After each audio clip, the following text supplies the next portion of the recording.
Alright, here we go. That trigger pull's really sensitive. Alrighty, you ready? Yep. Baby. Alright everyone, welcome back to my reloading video. This is the third step in reloading ammunition. So the second step, what we did is we pretty much made sure we had the correct measurement for powder,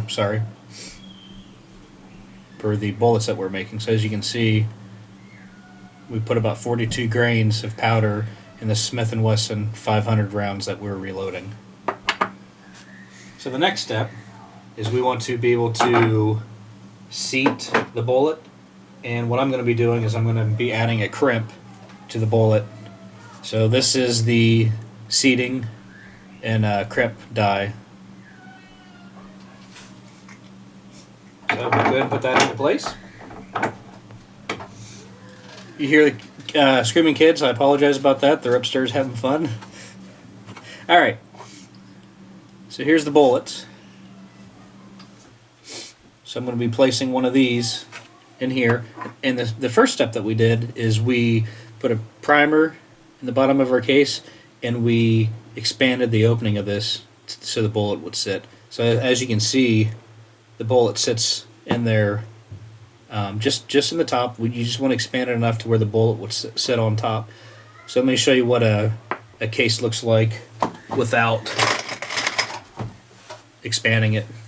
It's probably hard to see, but come on, focus. It really doesn't fit in there very well. It's pretty much the same diameter as the bullet. Whereas with the case that we did, you can see it just barely fits in the top of there.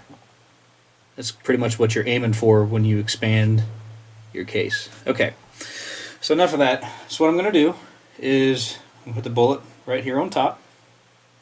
Try to make sure it's nice and straight. Put it into my press and feed the bullet in here.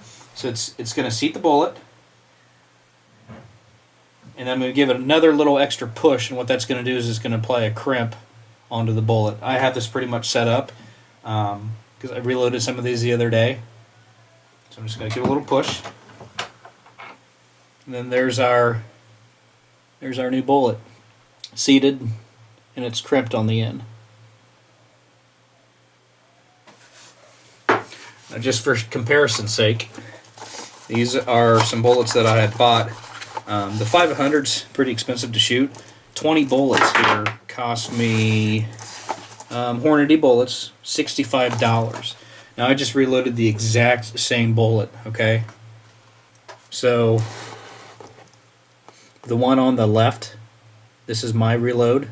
The one on the right is the Hornady bullets that I purchased. So you can see they're pretty well identical. So another really important thing that you want to do once you make your bullet, actually probably before you make a bunch of them, is you always want to make sure that the overall length of your bullet is what's in the book. So the bullet that I'm making, the overall case length is 2.195 inches. So I picked up this caliper tool. Gotta love Amazon. About 10 bucks. What you do is you can turn it on. Make sure it's in inches and not millimeters. And you can measure your bullet to make sure it's within specifications. So I want 2.195, and you can see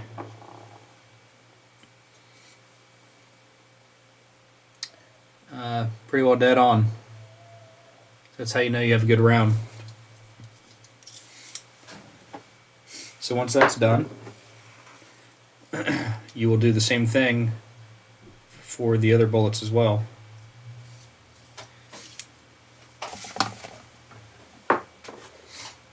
Take a case, get a bullet, put it in my press,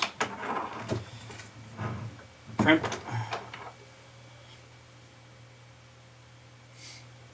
another bullet, case, do a crimp, seat the bullet,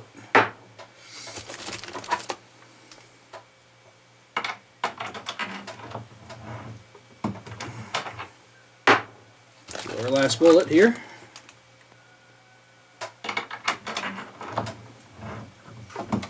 There we go.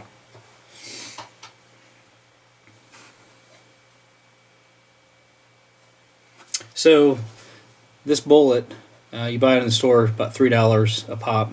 I figured it's probably, it depends on a lot of things, you know, obviously how much your powder is. Primers are cheap. You can get primers for about roughly right around 2 cents a primer. So you can buy them in the thousands for, you know, $30 or so.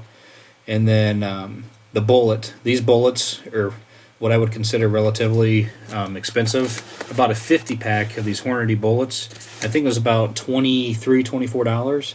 But what you can do is, if you want to experiment with cast bullets, you can buy, say, like 500 bullets for, I think, like, I don't know, 40, 50 bucks. So I figure I can make these rounds for probably about 30, 40 cents a pop versus the $3 that, you know, it would cost me if I were to buy these out of the store. That's pretty much the reloading process. If you guys have any questions, feel free to write them in the comments below, and I'll do my best to get back with you.